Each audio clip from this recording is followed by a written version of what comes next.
আমরা যে দেশে বসবাস করছি, আমাদের এই প্রিয় স্বদেশে, আজকের গাজার মুসলমানদের রক্তচোষা, ফিলিস্তিনের মানুষের রক্তচোষা, সকাল বিকাল শিশুদের রক্ত দিয়ে যারা নাস্তা করে এবং খাবার খায়, নির্লজ্জভাবে যারা যুদ্ধবিরতি ভঙ্গ করে ঠিক 17ই রমজানকে নির্বাচন করে, ঐতিহাসিক বদর দিবসকে নির্বাচন করে ওই দিনের সাহরির সময় আঘাত, এটা পরিকল্পিত। প্রতি বছর আপনারা লক্ষ্য করে থাকলে দেখবেন, গত বছর, তার আগের বছর, তার আগের বছর, টানা কয়েক বছর আমার পরিষ্কার মনে আছে, ঠিক রমজান মাসে আঘাতটা করা হয়। এবং যত যুদ্ধবিরতি ইত্যাদি মুখে বলা হোক না কেন, চির মুনাফিকের পরিচয় দিয়ে তারা মুসলমানদেরকে ঠিক রমজান মাসে, ঈদের দিনে, 17ই রমাদান, এই দিনগুলোকে বাছাই করে করে তারা আঘাত করে। আমাদের এই দেশে সে সকল আঘাতকারী নরপিশাচদের যে সমস্ত আদর্শের ধারকরা আছে, তাদের গলার জোর এত বেশি। আমার অবাক লাগে, আমরা বেঁচে থাকতে এই দেশে অন্তত বসে কিভাবে এই মানুষ খেকোদের আদর্শের ধ্বজাধারীরা উঁচু গলায় এদেশে কথা বলতে পারে। কতটা নির্লজ্জ হলে মানুষ, কতটা বেহায়া হলে মানুষ এরকম খুনের সপক্ষে সাফাই গাওয়া কিংবা খুনিদের ব্যাপারে মৌন সমর্থন, নানাভাবে তাদের আদর্শের সমর্থন একজন মানুষ কিভাবে করতে পারে। ধর্মীয় দৃষ্টিভঙ্গি আমরা একটু সাইডেই রাখলাম। আমার মনে হয় এটার জন্য আমাদেরও দায় আছে। আমরা একটু ঝেড়ে কাশতে পর্যন্ত অনেক বেশি ভয় পাই। আমাদের কাছে আমাদের চাকরি, আমাদের অবস্থান, এগুলা এত বড় হয়ে দাঁড়ায় যে আমার মিনিমাম বিবেকের তাগাদায় যে কথাটা বলা দরকার, যে দায়িত্বটুকু পালন করা দরকার, সে দায়িত্বটুকু পালন করতে পর্যন্ত অনেক সময় আমরা পারি না। আল্লাহ তাআলা আমাদেরকে অন্তত এখন সুযোগ করে দিয়েছেন, অন্তত মুখ ফুটে কথা বলবা। আমরা যদি সে দায়িত্বটুকু পালন না করি, তাহলে আল্লাহর কাছে আমাদের দায় হবে অনেক বেশি। আপনারা যারা এখানে উপস্থিত আছেন, অনেক সিনিয়র শিক্ষকবৃন্দ আছেন যারা আমার পিতৃতুল্য, যারা আমার শ্রদ্ধেয় বড় ভাই তুল্য, আমার শিক্ষক তুল্য, আমি বিনয়ের সাথে আপনাদের কাছে আরজ করতে চাই, শুধু স্মরণ করিয়ে দিতে চাই, যেটা আপনারা জানেন, জানা কথাটাকে আবার আপনাদেরকে রিমাইন্ড করে দিচ্ছি। কারণ আল্লাহ তাআলা বলেছেন, ওয়াযাক্কির ফাইন্না যিকরা তানফাউল মুমিনিন, ঈমানদারদের উপকার হয় স্মরণ করিয়ে দিলে। সেই অর্থে, সেই কারণে আপনাদেরকে একটু স্মরণ করিয়ে দিচ্ছি। নবী করিম সাল্লাল্লাহু আলাইহি ওয়াসাল্লাম কিন্তু আমাদেরকে নির্দেশ করেছেন সৎ কাজে আদেশ দিতে এবং অসৎ কাজের বাধা প্রদান করতে। আপনারা জাতির বিবেক, আপনারা আল্লাহ তাআলার পক্ষ থেকে যে সম্মানের অধিকারী হয়েছেন, এদেশের অন্য বহু শ্রেণী পেশার মানুষ এত সম্মানের অধিকারী নন। আল্লাহ আপনাদেরকে যে সামাজিক অবস্থান দিয়েছেন, এই সমাজের উপর আপনাদের যতটা প্রভাব আছে, আল্লাহ তাআলার কাছে তার দায়ও কিন্তু অনেক বড়। নবী করিম সাল্লাল্লাহু আলাইহি ওয়াসাল্লাম সেই হাদিসটি আমরা শুনেছি, কুল্লুকুম আলা কুল্লুকুম রাইন ওয়া কুল্লুকুম মাসউলুন আন রাইয়াতিহি, তোমরা সবাই দায়িত্বশীল। সো সবাই যার যার দায়িত্বের পরিধি অনুপাতে আল্লাহর কাছে জিজ্ঞাসিত হতে হবে।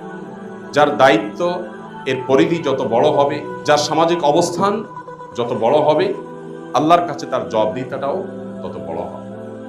আমরা আজ নির্যাতিত ফিলিস্তিনিদের পক্ষে দু চার কলম লেখা, তাদের সহমর্মী হয়ে কখনো রাস্তায় একটু মানববন্ধন করা, কখনো একটু কোথাও একটু দাঁড়ানো, কোথাও যথাবিহিত নিয়ম শৃঙ্খলার মধ্যে থেকেও আমরা একটু প্রতিবাদ করা, এই দায়িত্বটুকু পর্যন্ত আমরা অনেকেই পালন করছি।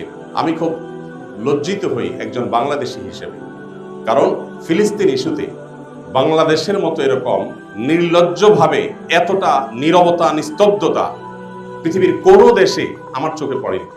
জাপানের মতো দেশে গত বছর ফিলিস্তিনি হামলার সময় আমি টোকিওতে ছিলাম, এত বড় মিছিল, জাপানের মতো দেশে যেখানে মুসলমান এত কম, যে সংখ্যা উল্লেখ করবার মতো না, সেখানে এত বিশাল বড় মিছিল, এবং সেখানে বিভিন্ন দূতাবাস ঘেরাও এত চমৎকারভাবে হয়েছে যে আমার দেশে পর্যন্ত হচ্ছে না। এবং সেখানে ইহুদি কোম্পানিগুলো, বিশেষ করে যে ফুড চেইন স্টোর যেগুলো আছে, সেগুলোর সামনে যে পরিমাণ মাছি মারে, এটা আমি নিজের চোখে যেটা দেখেছি, দুর্ভাগ্য আমার দেশে মানুষের ভিতরে সেরকম কোনো সেন্স পর্যন্ত নেই। আমার মনে হয় জাতিকে জাগাবার দায়িত্বটুকু আপনাদের অন্তত আছে। আপনারা শিক্ষক হিসাবে আপনাদের কলম ধরবার, আপনারা জাতিকে সচেতন করবার যে দায়িত্ব আছে, সেই দায়িত্বটা যদি আপনারা সঠিকভাবে পালন করেন, তাহলে আমরা যারা সাধারণ মানুষ আছি, আমরা ইনশাআল্লাহ আপনাদের পেছনে, আমাদেরকে আপনারা পাবেন এবং জাতিকে আপনারা জাগাতে পারবেন। পৃথিবীর অন্যান্য অমুসলিম দেশগুলোতে পর্যন্ত, এমনকি খোদ আমেরিকাতে পর্যন্ত এই মানব ইতিহাসের ন্যাক্কারজনক বর্বরচিত অসভ্যতা, এটার বিরুদ্ধে সেখানে যেরকম মানুষ ফুঁসে উঠেছে, মানুষ যেরকম রাস্তাঘাটে বের হয়েছে এবং ইহুদি কোম্পানিগুলোকে যেভাবে বয়কট করেছে, আমার দেশে পর্যন্ত সেটা হচ্ছে না। আপনি যান, আমরা এখানে যারা আছি, আমার মনে হয় আমাদের বেশিরভাগ মানুষের বাসা বাড়ি চেক করলে, আমরা নিজেরা যদি নিজেদের বাসা চেক করি, আমরা দেখতে পাবো আমাদের বেডরুমে, আমাদের টয়লেটে, আমাদের কিচেনে, আমাদের প্রত্যেকটা রুমে ইয়াহুদি প্রোডাক্ট দিয়ে ভরা। আমাদের পেস্ট, আমাদের সাবান থেকে নিয়ে প্রত্যেকটা আইটেমে প্রোডাক্ট, আমাদের ঘরবাড়ি ভরা, আমাদের অফিস আদালত ভরা। অথচ আমার দেশীয় প্রোডাক্ট আছে, একটু মান হয়তো কম হবে, দাম হয়তো একটু বেশি হবে। আমরা অনেক দেশত্ববোধের কথা বলি, কিন্তু আমাদের ব্যবহারিক জীবনে সেটা কোনো ছিটে ফোটা আমরা দেখতে পাই না। আমি বাংলাদেশ বিমানে একবার কোথাও যাচ্ছিলাম, দেখলাম আমাকে কোকা কোলার একটা বোতল দেওয়া হলো। আমি বললাম, কেন কোকা কোলা খাবো? আমি আমার কেরিয়ারে বসে আমি কেন কোকা কোলা খাবো? আমার দেশীয় ড্রিঙ্কস নাই, কেন আপনি সেটা দিবেন না? পরে আমি বললাম, এটা আমি প্রতিবাদ স্বরূপ খেলাম না, এটা নিয়ে যান, আমাকে সাদা পানি দেন। তো আমাদের দেশে এই কথাগুলো আপনাদের মুখ থেকে উঠে আসা দরকার, আপনাদেরকে বলতে হবে। শ্রদ্ধেয় শিক্ষকবৃন্দ, আপনারা যদি সৎ কাজের আদেশ এবং অসৎ কাজে বাধা প্রদান করার এই যে মহান দায়িত্ব আছে, এই দায়িত্বটুকু আপনারা যদি আদায় করেন, তাহলে সেক্ষেত্রে আজ মানবতার সবক দেওয়া মানুষগুলো, যারা আমাদেরকে সকাল বিকাল মানবতার সবক দেয়, তাদের মানবতার আসল রূপ কি সেটা আমরা প্রতিনিয়ত দেখতে পাই। পশ্চিমে ইউরোপের প্রত্যেকটা দেশে গেলে দেখা যায়, যারা আমাদেরকে সারাদিন সংখ্যালঘু অধিকার বলতে বলতে বলতে বলতে মুখ দিয়ে ফেনা ছুটায়, তারাই শুধুমাত্র মুসলিম হওয়ার কারণে অহেতুক প্রত্যেকটা মানুষকে হ্যারাসমেন্ট করে, প্রত্যেকটা দেশে অলমোস্ট। তো তাদের ভালো মানুষের এই যে মুখোশটা আছে, এটা সরাবার দায়িত্ব আমাদের। মানুষের কাছে প্রকৃত চিত্র তুলে ধরার দায়িত্ব আমাদের। আমাদের দেশীয় পরিসরে আমরা দেখেছি দীর্ঘদিন পর্যন্ত ইসলামের উপরে আঘাত করা হচ্ছে। এদেশে মুসলমানরা সংখ্যায় মেজরিটি হলেও আমরা কালচারালি মাইনরিটি। আমাদেরকে সাংস্কৃতিকভাবে সংখ্যালঘু করে রাখা হয়েছে।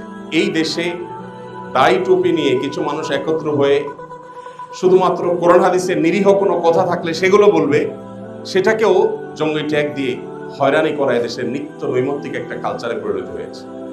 এবং এখনো পর্যন্ত এক শ্রেণীর মিডিয়া, তারা ইসলাম এবং ইসলামিক কৃষ্টি কালচারের প্রতি যে বিমাতা সুলভ আচরণ করে চলেছে, এই কালচারটা আমাদের ভাঙতে হবে। আমাদের বুক থেকে জগদ্দল পাথর সরে গেছে, কিন্তু সাংস্কৃতিক যে যুদ্ধ চাপিয়ে দেওয়া হচ্ছে। মুসলমানরা ইসলামের শিক্ষা যত বেশি শিক্ষিত হবে, ইসলামকে যত বেশি ধারণ করবে, তত বেশি এদেশের সংখ্যালঘুরা যেমন ভালো থাকবে, এদেশের সাম্প্রদায়িক সম্পৃক্তি তত সুন্দর হবে, এদেশে সব দিক থেকে আমরা আশানুরূপ ফল তত বেশি পাবো। কিন্তু দুর্ভাগ্যজনকভাবে ইসলামের প্রতি এক ধরনের ভীতি এমনভাবে সৃষ্টি করা হয়েছে যেন ইসলাম মানে হলো আতঙ্কের নাম, ইসলাম মানে যেন ভয়ঙ্কর কোনো কিছু। তো এই আতঙ্ক বা এই যে ভয় বা ভীতি যেটা সৃষ্টি করা হয়েছে, এটা দূর করাটা আমাদের দায়িত্বের মধ্যে পড়ে। আমি আপনাদের ছোট ভাই হিসাবে আপনাদেরকে শুধু কোরআন হাদিসের আলোকে স্মরণ করে দিতে চাই, আল্লাহর কাছে আমাদের দায় কিন্তু অনেক বেশি, অনেক বেশি। একজন বিশ্ববিদ্যালয়ের শিক্ষক, আপনারা 5 জন বিশ্ববিদ্যালয়ের শিক্ষক যখন একটা বিবৃতি দিবেন, 10 জন বিশ্ববিদ্যালয়ের শিক্ষক যখন ব্যানার নিয়ে একটু দাঁড়াবেন, কোনো অন্যায়ের বিরুদ্ধে আপনারা যখন একটু মুখ খুলবেন, সেটা আমি তো মনে করি 10,000 কিংবা 10 লাখ নাগরিকের ভয়েসের চাইতে কোনো ক্ষেত্রে পাওয়ারফুল হতে পারে। এই যে সুযোগটা আছে, এই সুযোগটা আমি আশা করবো আপনারা কাজে লাগাবেন। এই যে আপনারা ডাক দিয়েছেন, সমস্ত কাজ রেখে আমি ছুটে চলে আসছি। এই গোটা রমজান মাসে 2টা প্রোগ্রামে আমি গিয়েছি, একটা ইবনে সিনা ডাক্তারদের প্রোগ্রামে, আর হলো এই প্রোগ্রামে। এছাড়া থার্ড কোনো প্রোগ্রামে আমি যাইনি। 2টা মিনিস্ট্রির প্রোগ্রাম সরকারি ছিল, হাতে পায়ে ধরে বিনয়ের সাথে মাপ চেয়ে আমি ওজুর খাই করে ছুটে আসছি, আমি যাইনি।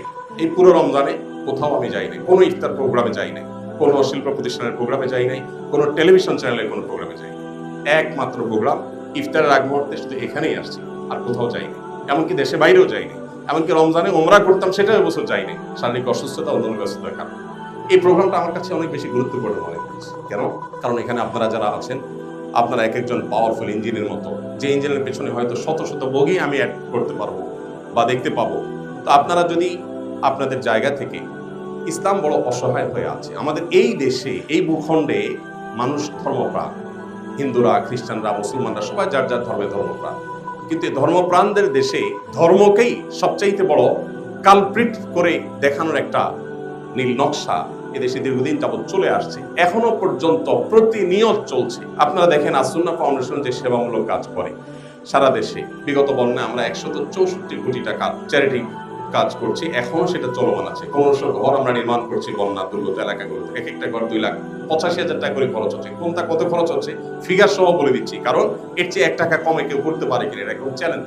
এত কাজ করার পরেও, শত শত কোটি টাকার চ্যারিটি কাজ করার পরেও, বাংলাদেশ সবচেয়ে লার্জেস্ট ট্রেনিং সেন্টার দারিদ্র্য বিমোচনের জন্য, বেকারত্ব দূর করবার জন্য করার পরও, আরো হাজারটা কাজ করার পরও আপনি এদেশের মূলধারার বেশ কয়েকটা মিডিয়া পাবেন যে আধা লাইন পর্যন্ত নিউজ কখনো করে, জাস্ট আধা লাইন নিউজ কখনো করে। তো আমরা কোন দেশে বসবাস করছি, যারা ইচ্ছাকৃতভাবে ইসলাম এবং ইসলামিস্টদেরকে এই দেশে খারাপ করে দেখাতে ভালো বোধ করে, স্বাচ্ছন্দ্য বোধ করে, তাদের ভালোগুলোকে হাইড করতে চায়। আমার মনে হয় এক্ষেত্রে আপনাদের অনেক বড় ভূমিকা রাখার সুযোগ আছে। সংখ্যালঘু কয়েকজন, সংখ্যায় খুবই কম এরকম কয়েকজন বা সীমিত সংখ্যক মানুষ তারা ন্যারেটিভ দাঁড় করায় এবং সেই ন্যারেটিভ তারা জাতির কাছে হাজির করে, তারা বয়ান হাজির করে।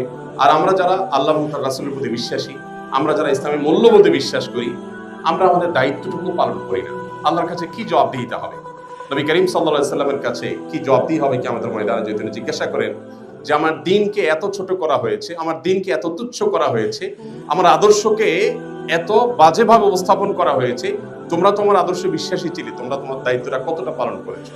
আমার তো মনে হয় যে আপনারা সবাই যদি আপনাদের জায়গা থেকে, আমরা যদি সবাই আমাদের জায়গা থেকে আমাদের রোলটা প্লে করতে পারি, আমাদের দায়িত্বটা পালন করতে পারি, তাহলে ইনশাআল্লাহ আমরা এই দেশে দীর্ঘদিন যাবৎ যে জুলুম দেখে আসছি, যে বৈষম্য দেখে আসছি, ইসলামের প্রতি বিশেষ করে যে বিমাতাসুলভ আচরণ আমরা দেখে আসছি, সেটা হয়তো কিছুটা হলেও লাঘব করা সম্ভব হবে। তো আমি আশা করব যে আপনারা কাঁধে কাঁধ মিলিয়ে, বিশেষ করে সিনিয়ররা যারা আছেন তারা নেতৃত্ব দিয়ে আমাদেরকে এগিয়ে নিয়ে যাবেন। ইনশাআল্লাহ আপনাদের এগিয়ে যান, আপনাদের পেছনে পুরো জাতিকে আপনারা পাবেন। আমরা দেখেছি যে জুলাই আন্দোলনের সময় কিভাবে সারা দেশের মানুষ ঝাঁপিয়ে পড়েছে। দেখুন, দিন শেষে আপনাদের বিশ্ববিদ্যালয়ের শিক্ষার্থী এবং শিক্ষকরা আপনারা নেতৃত্ব দিয়েছেন। আপনারা যখন নেতৃত্ব দিয়েছেন, দেশের ইমাম, মুয়াজ্জিন, সাধারণ মানুষ, রিকশাওয়ালা, খেটে খাওয়া শ্রমিক সবাই কিন্তু ঝাঁপিয়ে পড়েছে। অতএব এভাবে প্রত্যেকটা ক্ষেত্রে আমরা দেখতে চাই যে আপনারা নেতৃত্ব দেন এবং দায়িত্বশীলতার জায়গা থেকে আপনারা ফিরে চলে আসেন। আল্লাহ তাআলা আপনাদেরকে, আমাদেরকে সবাইকে তৌফিক দান করুন। আজকের এই চমৎকার আয়োজন করবার জন্য আয়োজকদেরকে আমি ধন্যবাদ জানাচ্ছি এবং আমার আজকের এই আয়োজনে সামিল হওয়াটা আমার নিজের জন্য অনেক বড় সৌভাগ্যের ব্যাপার।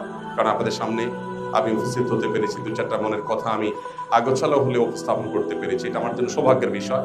ফিলিস্তিন ইস্যুতে আমাদের যেরকম বিশেষভাবে ভয়েস রেজ করা দরকার, আমাদের প্রতিবাদ মিছিল হওয়া দরকার। এদেশে একটা প্রতিবাদ মিছিল গত এই 2-3 বছরেও ফিলিস্তিন ইস্যুতে এত গণহত্যা হলো, সেখানে চোখে পড়ার মতো বা আন্তর্জাতিক মিডিয়ায় আসার মতো একটা বড় মিছিল এখনো পর্যন্ত হয়নি। বিভিন্ন ইসলামী নেতৃবৃন্দের সাথে আলাপ করেছি যে জুমার পরে অন্তত তারা একটা মিছিল বাইতুল কারণ থেকে একটা ঐতিহাসিক বড় ধরনের কোনো মিছিল করতে পারেন কিনা। তো অনুরোধ করেছি, অনেকে চেষ্টা করেছি, দেখা যাক কি দাঁড়ায়। তো আমরা আমাদের জায়গা থেকে অন্তত, আপনারা বিশ্ববিদ্যালয়ের শিক্ষকরা যদি আপনারা একটু দাঁড়ান কোথাও, আপনারা আপনাদের মতো করে দাঁড়ালেন, আপনারা 100 জন 101 জন বিশ্ববিদ্যালয়ের শিক্ষক যদি একটু বিবৃতি দেন, আমাদের মেয়েরা যখন একটু পর্দার জন্য হ্যারাসমেন্টের শিকার হয়, দাড়ির জন্য যখন কোনো জায়গায় হ্যারাসমেন্টের শিকার হয়, আমরা যত কথাই বলি না কেন, আপনাদের 10 জন বা 20 জনের একটা বিবৃতি, আপনাদের একটা বক্তব্যের ওজন অনেক বেশি। আমরা দেখি যারা ইসলাম এবং মুসলমানদের প্রতি বিদ্বেষ লালন করে, পান থেকে নুন খসলেই তাদের 101 জনের বিবৃতি দেখি, আমরা 501 জনের বিবৃতি দেখি, নাম সর্বস্ব বিবৃতি আমরা দেখতে পাই। সেখানে আল্লাহর দ্বীনকে ভালোবাসেন, ইসলামী মূল্যবোধকে বিশ্বাস করেন, সেরকম বিশাল বড় জনগোষ্ঠী আমাদের, সেই জনগোষ্ঠীর বেশিরভাগ অংশকে আমরা দেখি তারা চুপ থাকে। আমরা মনে করি ব্যক্তিগত নামাজ রোজা পড়লে বোধহয় আমাদের নাজাত হয়ে যাবে। আমর বিল মারুফ এবং নাহি আনিল মুনকার, সৎ কাজের আদেশ এবং অসৎ কাজের বাধা প্রদান না করলে আল্লাহর কাছে জবাবদিহি করা লাগবে, এই দায়িত্ববোধটা আমাদের অনেকেরই কিন্তু একেবারেই স্মরণ নেই। আমি সেটা আমার নিজেকে স্মরণ করিয়ে দিচ্ছি, আপনাদেরকেও স্মরণ করিয়ে দিচ্ছি। আল্লাহ তাআলা আমাদের সবাইকে আমাদের দায়িত্বশীলতার জায়গা থেকে সৎ কাজের আদেশ এবং অসৎ কাজে বাধা প্রদান সর্বশক্তি দিয়ে আমাদের সামর্থ্যের মধ্যে থেকে আল্লাহ তাআলা আদায় করার তৌফিক দান করুন। আল্লাহ আমাদের প্রিয় স্বদেশকে ভালো রাখুন গাজার মুসলমানদের এবং তাদের পর যে অভিশপ্তরা আজ এই বর্বরচিত হামলা চালাচ্ছে, আল্লাহ রাব্বুল আলামিন এই অভিশপ্তদের প্রতি আল্লাহর অভিশাপ বর্ষণের দৃশ্য আমাদেরকে দেখে যাওয়ার তৌফিক দান করুন।